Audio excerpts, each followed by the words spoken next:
Hello and welcome back to Three Questions, the show where I ask someone I admire three questions about their career. My name is Jake Strong, and thank you all for your continued support of this project. Today we have magician, comedian, and author Ryan Kane. I was lucky enough to meet Ryan a few months ago when he was hosting the Mostly Magicians virtual open mic, and it was a pleasure getting to know him more. His open mic is a wonderful forum to work out material with some of the leading names in magic, and I have thoroughly enjoyed performing there multiple times. Ryan's three answers talk about the drawbacks to stock lines and his takeaways from hosting the open mic. Let's get right into it. First and foremost, I just want to say thank you so very much for doing this. This is a huge pleasure of mine. Thanks for having me. This is, I'm looking forward to it. So getting into the first question, not a lot of magicians have a lot of experience in writing comedy, or some magicians have not even written their own lines. So when you're looking at your show and you're looking for a good way to inject comedy throughout the show, where is a good place to start if you want to be original? Well, definitely go through and I would advocate getting rid of all the jokes that are already in your show, which are unoriginal. That's a good spot because obviously you have looked at your show and decided whether consciously or unconsciously that you wanted to laugh in a particular spot. So that's there. The other place I would always look to, and again, this is different if it's something that's already in your show that you're actively performing versus a new idea, would be trying to find the parts of the trick that are where there's a lot of procedure or downtime are the parts I really like. Is to, all right, great. I have to bring an audience member on stage. That is boring. How am I going to make this interesting? There are lots of ways to do that. For me, I find comedy to be usually the first thing I go to, but it doesn't have to be. You can play music. You can, Copperfield is very interesting. And a lot of performers do a version of this where just him walking out into the audience and that tension of who is it gonna be is interesting. Christian Cagigal does this really well virtually, where he's like, all right, let's see who we have here. And then he really takes time and then brings someone up and it's very genuine. So it doesn't have to be a joke, but those are the parts where I look for the boring parts of magic. And most of your magic show isn't fun. Most of it is boring procedure. And that's where I like to inject comedy personally. Mm-hmm. And when you physically do you write out all of your scripts with all the different jokes and all that in it, or do you kind of just work on the fly? Because I know a lot of people kind of alternate back and forth sometimes. As the routines get polished, they become a script, and eventually I will write it down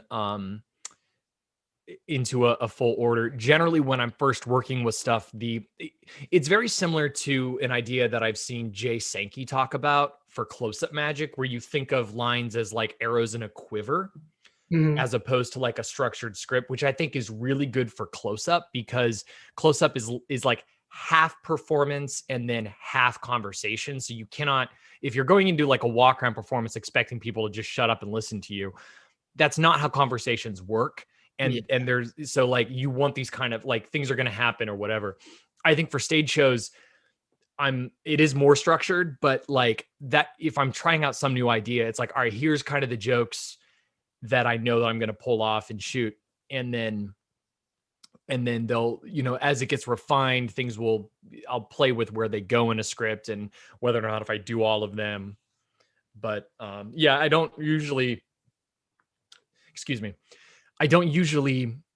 write out like a full script. It's usually segments, and usually those are comprised with jokes. So like when I'm sitting down to write like a new routine, I'll usually have a couple jokes already, and then I'll write other jokes for certain situations that I know I might need. Again, looking at the boring parts, looking at the props or the people that I'm going to have to interact with. And then I'll expand on those, and those usually become bits that I'm like, cool, I'm going to get into this segment, and then that gets into this part, and then that gets into this part, and then, and that becomes the routine. And then after I've done that, a dozen times, I have a good sense of like, okay, this is how this works. And then it becomes more, I have more sense of how the routine is and how funny it is and where the strong pieces of magic are. And that's when I start layering in like the meaning of the effect, and the script really becomes more, I start looking at all right, so I'm saying watch me right here, but I actually think look is actually a better word, right? That's when I start getting more, all Yeah. right, this is the specific line. And I start jettisoning, like with my virtual show, I'm really doing this right now of jettisoning a lot of those earlier jokes that were just there to get the routine off the ground. And now it's Mhm. like the whole show is like kind of set. So this joke is funny, but it doesn't tie into the central theme of the show. So it's time to get rid of it and write something new, which is very late game, higher level stuff for comedy writing. But that's when it becomes scripted, I would say. Yeah, and your book Out of Stock gives a very specific process on how to both recognize and eliminate the stock lines from your performances. And I'm kind of curious, outside of obviously plagiarism and other people using the lines as well, how have you seen stock lines to be a detriment to your performances? Well, yeah. So for me, like I always felt very guilty when people would come up after the show and be, rave about some line that I hadn't written and be like, "Oh my God, you're so funny." And I'm just like, that's not mine, Yeah. And that's always there. I think detriment to your show, the biggest thing is it if you include one stock line in your show, it really hampers the rest of your show. It cheapens the rest of your act. Because if an audience member recognizes that line as being something Copperfield said or some other performer said or something they've heard in a million other places that it was stolen from, even if 99% of your show, even if every other line of your show is completely original, that Mhm. person that saw you use that stock line now has to ask themselves, well, what else did this performer steal? And they're not wrong to ask themselves. So it really is like an all or nothing thing. Like you want to get all of that out of your show because having just one bit cheapens everything else. And if you only have a few stock lines in your show, and I meet a lot of people that are like, oh, I only have one, it's like, great, get rid of it so you can say that it's completely gone. And there's still bits in my show that are probably uh, that are probably more like standard than I realize, or things Mhm. that I didn't know that I stole, which happens. And it's about when you're confronted with that, like how do you deal with that? All right, cool.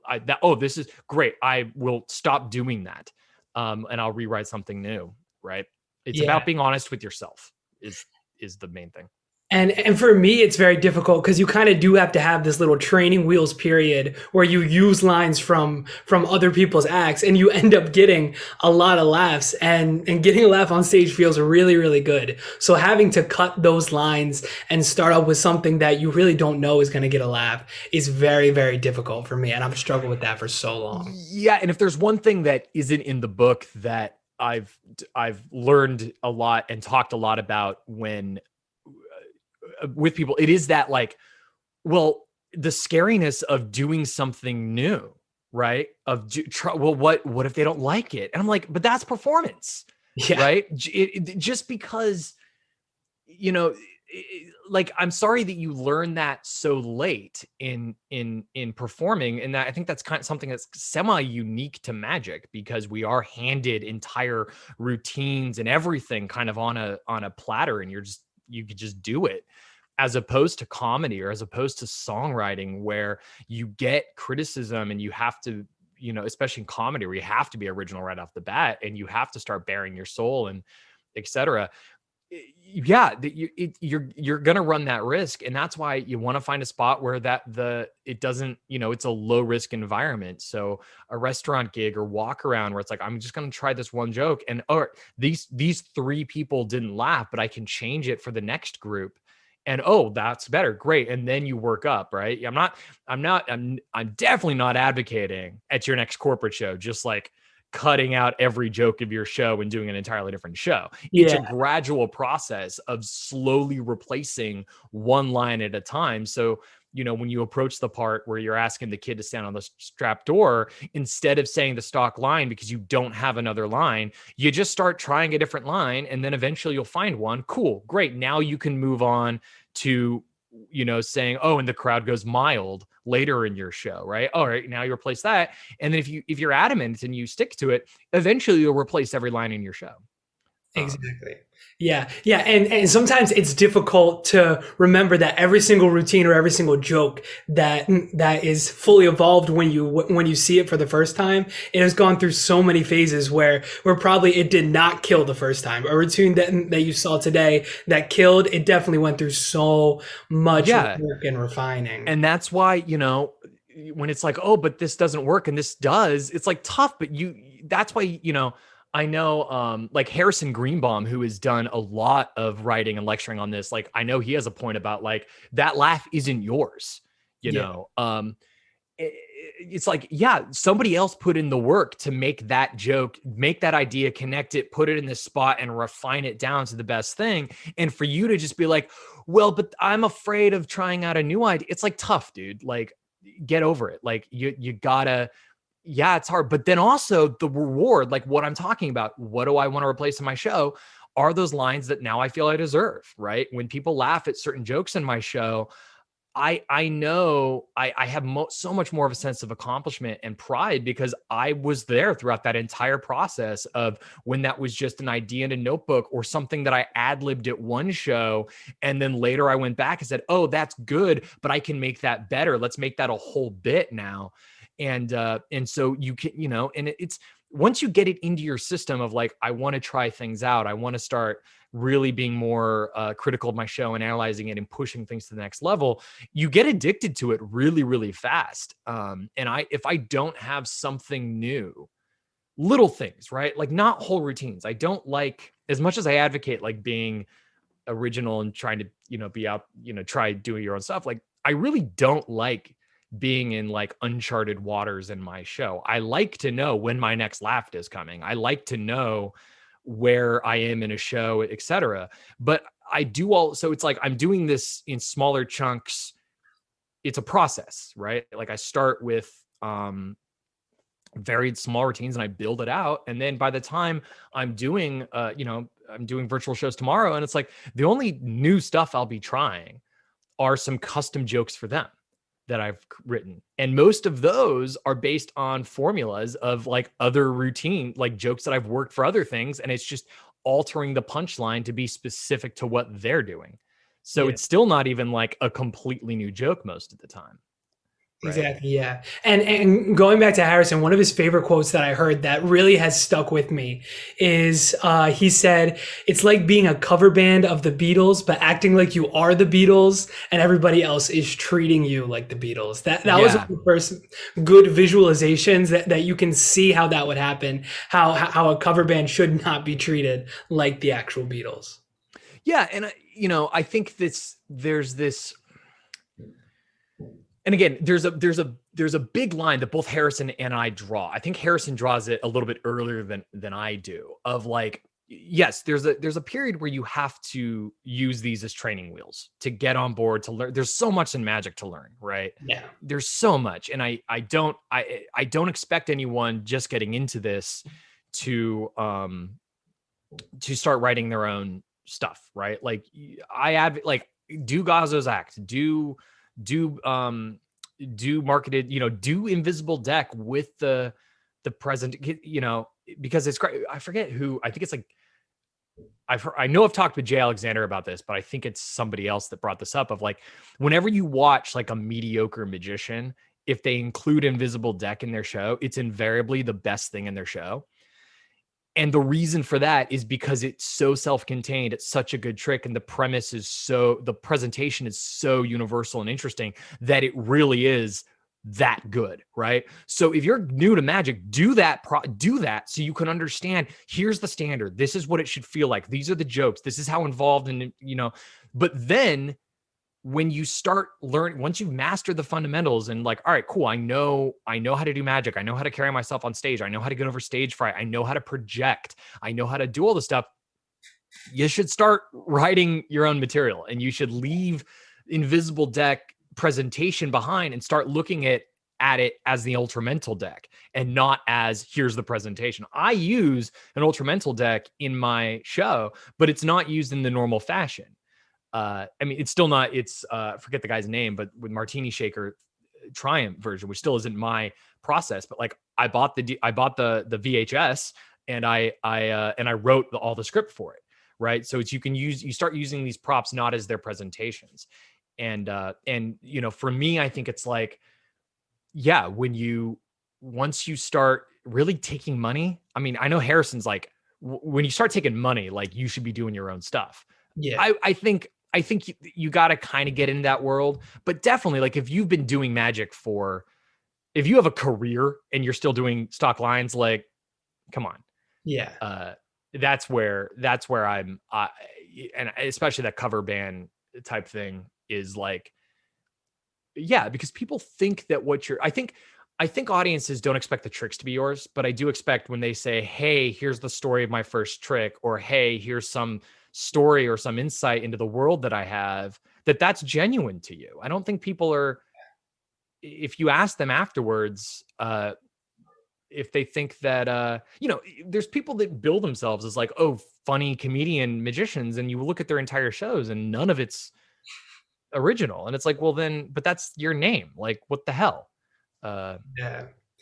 Yeah, and one of the places where you have to get your hands dirty is, of course, in open mics, and you host definitely one of my favorite ones Thank that I've you. been to in a long time because it's a great forum to both perform in, and then my favorite part is the part after the show where all the performers come together and kind of workshop stuff and talk back and forth. So I'm curious, as hosting it and seeing all the acts come through, all that stuff, what have been your main takeaways from being at the center of this open mic for so long? It's been really it's been fun to see this kind of community develop, because I started the open mic really just because I wanted to build a virtual show, and I got tired of crashing all of my comedian friends open mics because they're smaller sets, and you have to be funny, and I always felt very imposter syndrome because like I consider myself a this is kind of changing as I've like literally in the last couple of years, but like I've always kind of considered myself a comedian from a commercial standpoint, but not an artistic one. Like I still start from a magic standpoint if I want to make a magic show. And I think comedians, where they begin is very different. That is changing recently, but like it's like if you put me on a lineup, on a comedy lineup, I'll be fine. But I don't feel there's a certain kinship with comedians that I feel like I rightfully don't quite deserve yet. And so it's like I always feel bad kind of being in there. So I wanted to create a space that would allow me to do longer sets, that would have more lay people in there. A lot of these comedy open mics and a lot of magic open mics are just magicians or comedians performing for each other, which is fine, but it's the audience, lay people, that is way more valuable to me. It's amazing. I go to magic open mics and they'll have some lay people in there. They'll do the whole show and then they'll kick the lay people out and all the magicians will talk about how the show went. And to me, I'm like, what are you doing? Like you just kicked out the best feedback possible to listen to these other guys that are perhaps paying attention.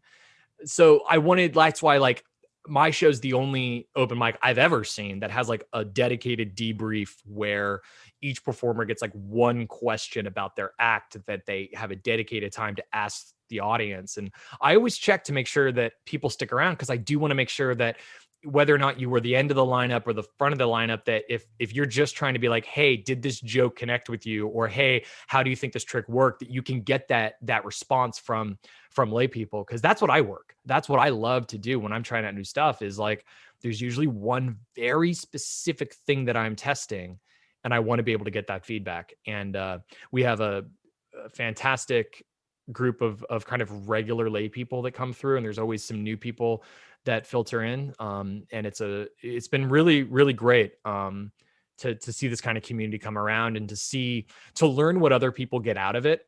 Like we have, it's like, it's funny. We have some kind of like names in magic that just come and watch. And I'm always like, I've even talked to some of them, but like, what do you get out of this? Like, why are you here? But it's fun, right? And for me, it's a space to keep the show fresh, to try out new ideas, to polish up very minor things, right? Like a couple of days ago, I was like, I just want to do a camera change. That I just wanted to see how this camera switch in the middle of this routine feels, right? And then other people do it because they just want to perform each week, and this is their one chance to get in front of an audience, and that's fine. Everyone's welcome. Yeah. That's what it's there for. Yeah, it's so cool just to see, like you said, when you start letting in the audience and you see like a few names that you kind of recognize, and you're like, whoa, these guys love magic as much as we do, and they just want to come here and see it. So it's been super cool to go back. I've watched the show, I've been in the show, and Yeah, thanks, Jake. You've it's been always a fantastic, pleasure. by the way. You've Thank been you. really great. So Thank you, and I'm planning more stuff, so I will be back very soon. I'm super excited, yeah. But seriously, thank you so very much for having that as a resource. It's been absolutely incredible, and it's so funny because you can always tell who the lay people are in the little squares because from the magicians, from their reactions right away, how yeah. different it is. Yeah, Yeah, I mean, and again, magic is magic feedback, and you get a whole range of magicians, right? So you have people that know everything, and you have people that are very new to magic, who are almost essentially lay people for certain effects. But for me, it's always, and even we've had lay people in there that have seen a lot of magic now, so they're still kind of a little spoiled, I would say. But I just recently started like listing the show out there just on ticketing sites for the show's free, but just yeah, to get new faces in there so that there always are like audience members that can provide feedback. awesome. Because that's what I'm there for. That's awesome. Yeah, it's always a pleasure to be there. And but before we go, is there anything you have to plug for anyone who might be listening of yours? Yeah, absolutely. So if you're interested in joining the Mostly Magicians virtual open mic, it happens every Wednesday at 6 p.m. Pacific Standard Time. And the signups begin at 3 p.m. the day of. Lately, they've been going ridiculously fast. So like set an alarm for 2:59 and like message me. There's a sign up post that goes on at the Facebook page. So if you go to Google, and we'll probably put these in the show notes, or if you go to Facebook, you can type in Mostly Magicians Virtual Open Mic. You'll see it pop up. Join the Facebook group. Everything filters through that. All the rules are there, and et cetera. And the show's completely free to watch. And I try to cap the show at like 70 minutes because I feel if it gets too long, it's just too long. Yeah. And I try to make sure that, I want it to be a space where people can come in and work on something dedicated. And then, and it's great. It's really, really great. And this helped me and a lot of people, I think, get through the last couple of months. It's been going on since June. The other thing what we talked about earlier is I wrote a book, Out of Stock, A Magician's Guide to Writing Your Own Lines by Ryan Kane. Out of Stock is the title of the book. It is not the status of inventory. It is available on Amazon and Kindle right now. It's like ridiculously cheap. I think it's like $15.99 for the book, and then the ebook is $10. You can again Google Out of Stock Ryan Kane on Amazon and you'll find it, or you can go to my website ryankanemagic.com, and the link to that and the open mic are there as well. Awesome. Well, Ryan, like I said before, thank you so very much for doing this. It's been a pleasure. Like I said, your open mic, awesome. And thank you so very much for doing this. Thanks, Jake. Thanks for having me, and good luck with the podcast, man. I love having more and more magic podcasts to listen to. So My pleasure. Again, a huge thank you to Ryan for taking the time to talk with me. If you're a magician, make sure you check out his Mostly Magicians virtual open mic. The link will be attached in the notes of this podcast, along with a link to purchase his book, Out of Stock. Thank you all for tuning in, and if you want to help out the podcast, please leave a review and share it with someone who would enjoy it as well. If you have any questions or want to make a donation to help the podcast, email jake@jakestrongmagic.com. I am so glad to see this grow and to see the viewership go up week by week, and I'm super excited for the episodes in the coming weeks. As usual, thank you so much for listening. Stay safe, and I'll see you next week.